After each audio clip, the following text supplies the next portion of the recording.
وجب علينا أن ندق ناقوس الخطر بأن بلادنا تمر بمنعطف تاريخي وخطير، وتزداد مخاطره بقيام قيادة قوات الدعم السريع بتحشيد القوات والانفتاح داخل العاصمة وبعض المدن.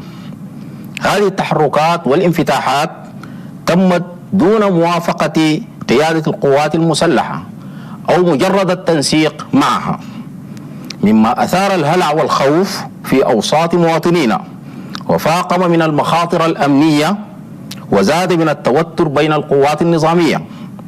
مواطنينا الكرام، لم تنقطع محاولات القوات المسلحة في إيجاد الحلول السلمية لهذه التجاوزات، وذلك حفاظا على الطمأنينة العامة وعدم الرغبة في نشوب صراع مسلح يقضي على الأخضر واليابس.